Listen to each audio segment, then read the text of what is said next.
Hey everybody, welcome to episode 16 of the Millennials in Print podcast. I'm Alex Krupski once again, along with my co-host Jake Hoffman. Today we have a very special guest, as always, in Brendan Wilson today. He is a territory sales manager for Rolland Paper, and we're going to have a great conversation about paper, print, millennials. Who knows? I guess we'll find out. So in just starting off, I don't want to take anything away from you, but tell us a little bit more about yourself, your background, and kind of how you got into paper print industry. I could do that, and thanks for having me, guys. Yeah, It's of course. Thanks for joining. Pleasure being here. I guess I could start with, I went to school for a marketing degree, and had no intention. Us too. Had no intention of going into the forestry industry. I think that's the term for the degree you would actually get these days. But I applied for a job at Boise. This was 11 years ago, and it was in the marketing department. Sure. And went through the interview process, and seemed like a good fit. So I accepted the job. Spent about 6 years at Boise. I started in their marketing side on their flexible packaging, so food grade stuff. Moved into their office paper side. Spent about 3 years there. And then took the job at Rolland in 2016. So this is, as of September of this year, it'll be 6 years. Wow, awesome. And obviously on the sales side now, which I enjoy a little bit more. Yeah, so quick question. How did you hear about Boise? Was it like a job fair, or how did you? No, it wasn't. It was when I graduated, I was just trying to find a local marketing job. And I randomly came across it on LinkedIn, I think it was, and I don't remember if there was there was not a recruiter involved, so I think it was just LinkedIn. Okay, yeah, you just kind of and they had posted the job, and I applied for it, and I kind of read through it, and at that time it was more about the job description on what I'd be doing on a day-to-day basis, sure, versus the actual industry I was going to be in, right? And you went to, and just checking your LinkedIn, you went to Eastern Illinois, right? I did. Tony Romo's alma mater. Tony Romo, Sean Payton. Sean Payton too. I forgot Sean that. Payton, yeah. Okay. And Brad Childress, Mike Shanahan. So they have quite the NFL alumni. Studs. Dude, you totally one up me. Everybody in Wisconsin is like Tony Romo, but there's way bigger names in there than just him. Yes. So I'm curious too, because both Jake and I have a marketing degree as well. So what was your experience like trying to learn marketing in college, and now thinking about it years later, you're in print and paper? For me, and I think I can speak for Jake too, it wasn't really a topic of conversation in any of our classes. Not at all. Not at all. I mean, I think back a lot on everything I learned during 4 years in college, and there's a lot that you learn that you don't apply to this industry, right? There's some that you do when you in the business degree. The marketing side, the sales side, it's more about being well spoken, how to have conversations with people. But when you think about our industry that we're in, how much of it do you apply? A small percentage, I'd say. Right, right. And I guess was it a natural transition from you to go marketing to sales? I think it is for most people. They can flip back and forth. But what kind of drove you to do that? That's a good question. So I learned after being at Boise for about 3 years, I was spending a lot of time around some of the salespeople there because I was supporting their customers, and just kind of seeing what they did on a day-to-day basis kind of fueled my interest in wanting to do that. And I actually did I'd call it a hybrid sales marketing role at Boise for about a year when I was calling on a customer on the East Coast. And I was interested in going into sales full time at Boise, but at the time there was not a position available, which kind of again fueled my interest to look elsewhere, and that's kind of where Rolland came in, and it's been a great fit. Awesome. Yeah, so one of the things that it was actually kind of funny. I was on a Zoom yesterday, and a guy said, "There's two ways you get into print. You either find it or print finds you." And it seems like you're kind of in the latter where, it was just maybe like the job, but then now you're kind of like, part of the industry, which is cool. Absolutely. One of the things that I find that's super helpful is having a degree in marketing. Maybe not so much in the application, but just understanding sort of like the principles of it to me has helped a lot from a sales standpoint, because what you're doing is basically selling a marketing solution, if that makes sense. Do you kind of see that? I do. Yeah. And you know, I can, you know, having that degree also, you know, we have a marketing team at our mill, right? Yeah. And, you know, so I could see what they're doing on a day-to-day basis. Nice. And, you know, I think back, you know, oh, this is what I was doing at Boise. And, you know, this is, oh, I learned about this in college. And, you know, so just seeing that, seeing what they're doing. But you're right. I mean, you know, and especially with our mill and our product, you know, we have to tell the story, right? Sure. Yeah. And we absolutely. have to market ourselves. We have to market our brand. We're a smaller mill, right? Mm-hmm. So, you know, getting the word out there and marketing our products in the space, you know, isn't always easy. So, you know, I do lean on, you know, I would say certain aspects of that degree from time to time. One of the things I was going to ask you too is, for those that might not fully know, what is kind of Rolland's like expertise in terms of like the paper market? Yeah, well, it's we're an uncoated opaque mill. Okay. You know, for you know, that's really breaking it down. Yeah. You know, we're a smaller player on the uncoated side. Our niche is sustainability. Sure. So everything we make is recycled. We have 2 pulp and de-inking facilities. Okay. One is right up the road here in De Pere, Wisconsin. And then one's up in Quebec City. So we're integrated on the recycled side. At 1 mill, you know, so a lot, you know, not again, small, Mm-hmm. you know, 3 machines, text and cover, again, all opaque, but focused on, you know, 100% recycled, which is our Enviro line. And within that Enviro line, we have several different products. We have a Enviro print. We have an Enviro satin, which has, you know, a proprietary surface treatment on it. We have an Enviro book grade that we do for book publishing. Sure. And then we have the 30% line, which, you know, includes a couple different products. Rolland Opaque is kind of our workhorse grade. And then, you know, we have high tech, which is, you know, we introduced high tech about 5 years ago to play in the digital space. Sure. You know, so that's, you know, we do a little bit of inkjet web on that side, and then we do a little bit of digital cut sheet. Cut sheet digital. Yep. Yeah, nice. So a little bit of everything. And we also have some, you know, kind of one-off products. We have, you know, we make reply card. Sure. So we have 7-point and 9-point uncoated. We have, you know, we make a craft sheet. Mm-hmm. You know, again for, you know, a niche. Mm-hmm. It's a niche product. But yeah, I mean, when I'm out selling our products and our grade, I'm focused on sustainability. I'm focused on the story of the mill. And that you know, sometimes will sell itself, but you have to focus on, you know, those end users who, you know, have those green initiatives from the top down, and, you know, have sustainability goals. And you know, in the past, that's kind of come and gone. But I'm seeing more of it now, more focus on sustainability, and, you know, print spend is just one aspect of that. Yeah, that was gonna be my next question. So the way we've been talking about things, and I think most companies are talking about things, is kind of a pre-COVID and a during COVID and a post-COVID a little bit. So what I'm curious about, especially in regards to the environmental paper and things like that you guys do, is what it looked like before COVID. Was that already kind of a kind of growth vertical for you guys? Yeah, I mean, it has been. I would say, you know, looking back, you know, when I joined the company in 2016, we were a lot larger in Canada, and you know, the mill is in Quebec. But you know, we were owned by private equity. We were purchased by private equity in 2014. One of their main focuses was to grow in the U.S. Sure. So at that point in time, you know, we had a good team that was put in place here, and you know, we had initiatives to grow our product line and get more of those end user customers that, you know, wanted to use our paper for their catalogs or direct mail, and we've done a good job with that. And you know, we've kind of turned the whole thing around, and now, you know, we're really focused on the U.S. right now. Yeah. Yeah. Yeah, I mean, I gotta believe too. You know, I think it is a point well taken. There seemed to be sort of this trend of sustainability, where, okay, you know, some companies kind of adopted it, others kind of ignored it. Where now I think, from just a consumer demand perspective, it's sort of like your baseline, right? Mm-hmm. You have to be sustainable. Those initiatives have to be in place.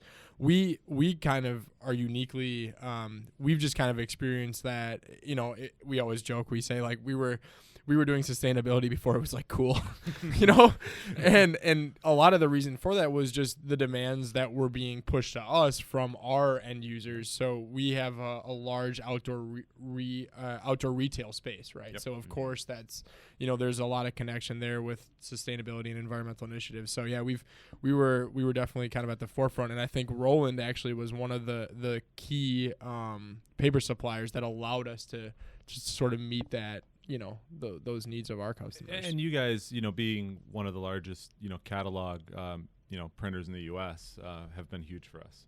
Because again, that's a space that we love to play in. Sure, that's our niche. So those huge end users, and again, I think you mentioned outdoor apparel or retail. Yeah. That's our niche. That's who we go after. And I think, and going back to your question about pre-COVID, post-COVID, I think that focus on the ESG space and sustainability is only going to continue to grow. Yeah. It's a different world we're living in from 2 years ago, right? But at the same time, there's guidelines now for corporate companies, and there's standards that companies need to meet. And again, print spend is a small portion of that, but it helps tell a story. And I think there's always an education component too with it, where people. Thank God I was like, you could see the question yeah. coming. You're like, all right. Jake's analogy is that people outside the industry think that print is the Lorax, where we're chopping down trees left and right, and we're taking your neighbor's tree out of the front yard, right? But it's that inherently is not a sustainable approach to even doing business. Like, Correct. If you wanted print to be profitable, chopping down all the trees in the world is not going to make you profitable in the long term. So I think reiterating that it's very sustainable and that it's chopped, that the trees are harvested responsibly. Correct. Could you talk to that a little bit? That's just one aspect of it, right? Yeah, I mean, there's so many. it's how we source our fiber. So how we source, the fiber is one aspect of it. But it's how we power the mill. We run our mill on biogas energy, for example. Sure. And this is just one of the many things. But we have a underground pipeline that runs 8 miles to a landfill. And you drive past the landfill and you see those pipes. That's biogas energy, garbage gas, for lack of a better term. And 93% of our mill is powered on biogas energy. Wow. And it's a contract with the city of Montreal. And again, and then there's the environmental certifications to our paper. The FSCs of the world, and then then there's using our trying to get some closed loop recycling in. So we have some printers who will use our paper for whatever catalog or whatever, and they'll send their waste to our dinking facility. And that's it's as close to a closed loop as you can get. So there's a lot of things that come into play there. It's not it's not just the trees, it's not just the biogas or the certifications, but we're working. We just made a new hire in the ESG space that's going to help kind of refine our story a little bit and make sure that it's complete. When we're selling our story out to. So we should expect that Rolland will have the first Tesla trucks, right? That'll be shipping that trees across the country, right? I must have forgot to put my my down payment down for that. Right. I mean, it's a renewable energy source, and I think people don't think like that. I think they think there's a finite amount of trees in the world, and when they're done, they're done. But it's one of the stats I heard is like for every tree harvested, 7 are planted. Yep. Or something like that, right? So it's this kind of renewable, type of supply, which I don't think most consumers understand. They don't. Right. And especially people who aren't just your average daily person has nothing. They don't know anything about paper. Yeah. They have no clue, right? I mean, they're pissed about paper straws versus plastic. Well, ultimately, the footprint on the earth for the whole paper and print industry is less than 1% total contribution. Where there's even some talk that internet, 5G, everything else contributes more to fossil fuels than the print industry does. So it's an interesting conversation that I don't think is talked about enough outside of the industry that I always like to highlight. So here's a question. How are you doing, man, over the last couple of years here? Because for obvious reasons, we all know what's going on in paper. I mean, how's it going for you?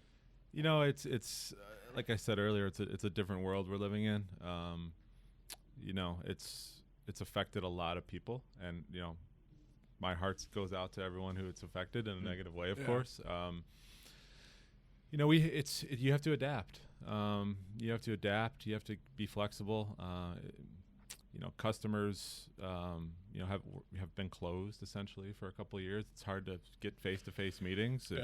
It's becoming easier, but you know, we all know what Zoom is now. We all know what Microsoft Teams is now, and you know that there's a it's the new way of the world, and you know it's you feel for the people that are just coming into the industry, because you know I love the face-to-face you know interaction I get with customers, being on the sales side and being able to go out and tell our story, and I haven't been able to do that as much the last couple of years. And then you know on top of you know everything that's gone on with COVID, and you know you have what's going on in our industry. I mean it's you know the roller coaster that is the paper industry. A lot of dynamics to wind around.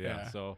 But you know, other than that, things are good. I got married in 2020, and Congrats! That's exciting. Yeah, we had a COVID wedding. I think we had 10 people at our ceremony, so that was good. Yeah, that was good. Awesome. Got to be flexible, right? You're right, and I think flexibility should be like the key word for 2022, because you know, as you guys know, times are challenging right now for you know people. You know, mills are full. It's not easy to get every merchant and printer paper right now. So flexibility, you got to be flexible. And I'm having those conversations with customers every single day.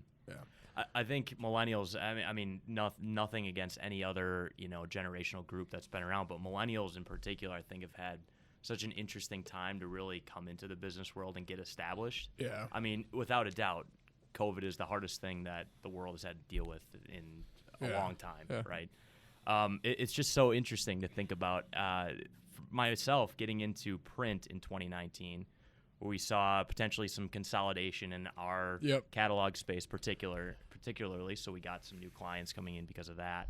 Then 2020, just a crapshoot for the first part, and then trying to figure out what it looks like. 2021, you have demand through the roof. Who knows what's going to happen in 2022 and 23? I mean, I think crazy. And that's the thing. It's hard to predict what's going to happen 2-3 months from now, right? So, you know, if you ask me what's going to happen next year, forget about it. So I'll kill that question. that was your next question. Yeah. What's going to happen in 2023? You guys are going to have plenty of paper, right? No one has a crystal ball. You know, and who knows? And I think we need to, you know, continue to, and again, this, you know, speaking to the millennial part of this, you know, we need to continue to be creative in the way we think about servicing our customers. It's not just, you know, go from point A to point B. You know, we're gonna flexible. When you're gonna need to adapt, we're gonna need to get creative in the way that we, you know, manage our customer base and how we help them out.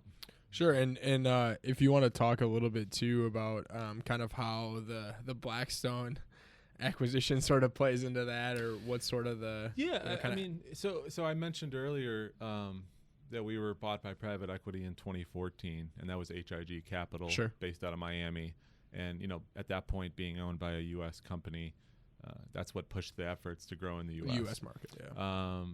In December of 2021, so you know. 4 months ago, we were acquired by Blackstone, you know, one of the largest private equity firms in the world, and it's a good thing for us, right? Sure. I mean, it's you know, as a paper mill, you know, having that financial backing, of course, makes you feel good. Yeah. You know, I don't know what it means going forward, you know, in terms of you know, capacity, investments into the machines, but I'm sure we'll hopefully see some of that down the road and continue to grow. Well, I think that's the cool part about it, is seeing private equity invest in print, right? I mean, we're no stranger to that here at Randall, too. Just to see a company that has worked with similar manufacturing type of acquisitions, but not specifically print. It's cool to see that being reinvested. And you know, and I think you know they're you know at my level, you know, when I'm out on the street managing a sales territory, it's you know they're kind of hands off when it comes to me, right? They're not going to come in. And again, you know, we're in you know up in Montreal, and we have 7 you know reps in the U.S. And I'm in Chicago, and I'm the furthest west, so I have a you know a pretty big territory geographically because I cover all the way out to the West Coast, all the way down to Texas. Wow. So I'm on a little bit of an island, but I still have that communication with management that helps. So you're probably excited to get back to travel this year a little bit more, right? I Especially am. this time of year. I am. The Yeah, Midwest. I strategically planned my warm weather trips for the Chicago winters. But absolutely. I mean, we have, again, a lot of distribution partners, throughout the country. A lot of printers like you guys that I love going into. Watching our paper run. Meeting with you guys. Trying to find new business. So just being able to have those in-person meetings, being able to go into a press room without, in some cases without a mask now is, right. Just having, it's going to be nice. It's going to be nice compared to what we've had to deal with the last 24 months. Yeah. The Zoom, and I think everyone is kind of like, yeah, Zoom's great, but right. And there's nothing, in my opinion, from a sales process that can be just sitting down with a customer and developing that relationship. And I think one of the things I would touch on too is during these kind of times that are a little bit tumultuous, like relationships are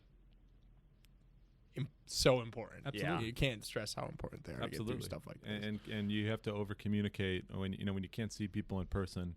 Over communicating is key. And like I was telling my boss the other day, the easy thing to do during this time would be to not answer the phone. But that's not what I do. I mean, you answer the phone, you take the customer's calls, you try and help them out, especially through difficult times. At the very least, you're very well trained in difficult conversations. I'm Absolutely. sure over the last few years. It's funny you mentioned that. So I'm on the NPTA Emerging Leaders Committee. And we have a different topic on our Zoom call every month, and one of the topics we discussed, this was probably 6 months ago, was having difficult conversations, and that being part of that group has been extraordinary. Just the conversations with those, and I know some of the people on that group, being able to talk with them about that and mentoring and recruiting and all this stuff. I mean, it's very rewarding, and you get out what you put in. But the difficult conversations with customers part is that conversation starting to pay off a little bit in today's market. Yep, for sure. Well, you mentioned just because you mentioned recruitment, I have to ask: have you guys had kind of a similar experience with labor shortage, and what have you guys kind of done to try and combat some of that? We've been lucky, I think. Okay. Again, in the U.S., we have a team of 7. That's not counting our pulp and deinking facility in Wisconsin. I think we've run into some labor issues within the last few months, but certainly not at the peak where it was for a lot of companies back in 2020 and early 2021. I mean, it's similar. It's a manufacturing industry, right? Yeah. Mm-hmm. And so that means you need, paper machine operators, and some of the stuff's gone more digital, but we have an old mill, so not everything is computer based, analog, like all of the new, like some of the new machines. These are old machines, and so you need the right people to run them and be able to operate them, just like you guys do your presses. So I think we've been fortunate where we haven't run into as big of issues as some others. Knock on wood. Knock on wood. Hopefully nothing else happens. Yeah. Well, honestly, I mean, I don't really have any other questions. You kind of, except the ones I had to cross out for your request. But honestly, I mean, I'm good on questions. Do you have anything else you wanted to? I mean, yeah, I think one thing I would like to kind of touch on a little bit is how, again, we're kind of in the similar circle in terms of age and being in a sales role. How do you kind of see yourself? Well, it's a 2-part question. So one, how do you kind of see yourself in that role? Are you sort of like a liaison between, sort of maybe more of the established people that have been in the industry a long time talking to new customers? And then the second part is, how do we get more people our age, right, to think about a career in sales, to think about maybe getting a marketing degree, and instead of going and working for, whoever from a corporate standpoint or an agency or something like that, how do we get them to kind of consider potentially getting into a career in print? Both fantastic questions. let me start with the second one. This industry is not easy to explain to those who aren't in it, right? It's a great point. Great point. You know, when the average person thinks about paper, you know, what do they think about? They think about, oh, that's what I write on. An 8.5 by 11. 8.5 by 11. That's what I put in my Copy printer. paper. And I think that's print. exactly what I used to think That's of. what I print my Excel spreadsheet on, or what I print my. Yeah. That's so when you get into the weeds of everything, the manufacturing process, the pulp, what it takes to make paper, what it takes to print paper, everything that goes into it, for the entire supply chain. It's fascinating to see people's reactions when I explain to them the industry, right? And I don't know that explaining that to the industry will necessarily help us get younger people into the industry. I think you need to go a step further. I think you need to, talk about, those the customers that we deal with. When I tell people that, I have friends at Google and DocuSign and digital companies, and when I tell them that, I get to deal with Google, I get to deal with Patagonia and REI and Apple, and we have all these great end users. Sure. I get to go and have these conversations with these people about buying recycled paper. Yeah. And, that's where you need to take it a step further and explain to them who your customers are, who you get to work with, and why print is important for them. And I don't know if I have the perfect answer for how to get more millennials and eventually Gen Zs into this industry. I mean, social media's obviously come a long way, and that will help. Recruitment events have come a long way. There's different ways to do things at colleges and universities, but there may not be a perfect answer in terms of the first part of your question. I'm one of the younger people at my company. I don't know if I necessarily see myself as a liaison, but there's going to be, and I hate to use this term, but a mass exodus of 100%. people in this industry in the next 5 to 10 years. Definitely. I'm lucky to be surrounded by a lot of good people who mentor me. Sure. And are grooming me to be in the same position that you guys are going to be able to be in a couple of years. And and I think when when I walk into a merchant or a printer, sometimes it used to be that people would be surprised. Oh, you're young. You're young for someone in the industry. Whoa. Yeah. But I think that I've seen less and less of that now.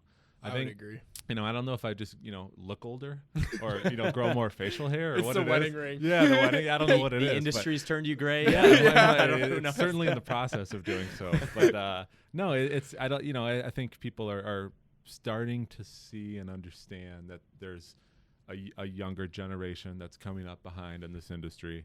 And I think it's going to be our responsibility. And that's what part of what I talk about on the MPTA Emerging Leaders Group is to find even the next generation, because there was a period of time in this industry where a lot of people were making a lot of money, and and the industry was in a very, very healthy spot. Sure. But there wasn't a huge focus on getting that next group 100% crop of people.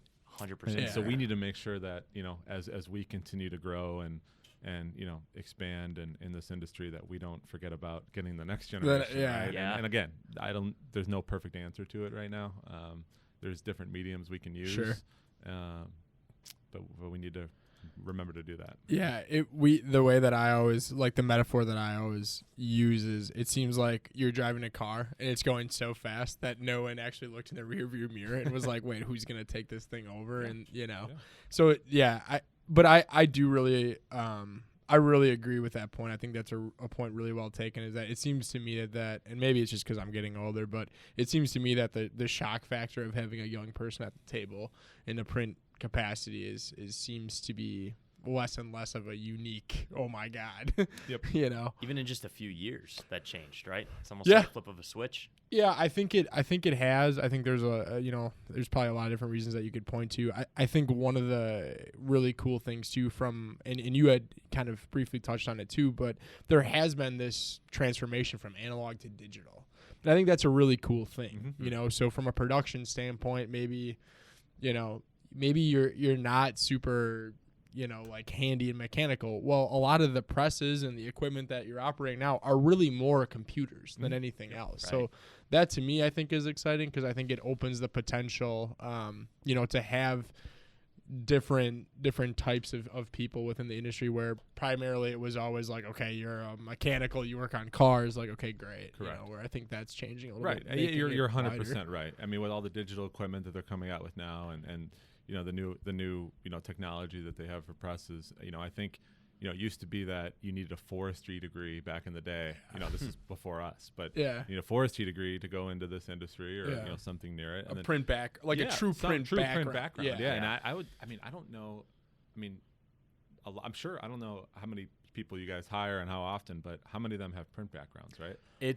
I think it's getting to be less and less, where it did, to your point, used to be a requirement. Well, it's dwindling. I mean, and even, UW Stout has had a great successful print program for a long time. For a long time. They just came out and suspended admission into it. So I think you're going to see less and less of that. And that's where I think it's really important that, like, because if you go to any college, and it's not even about college, even in technical college, they have some type of marketing element, right? So to me, I think the better strategy from a print standpoint is to integrate print as a concept, as a thing in the marketing sense, rather than, okay, here's a true print like degree or program or things like that.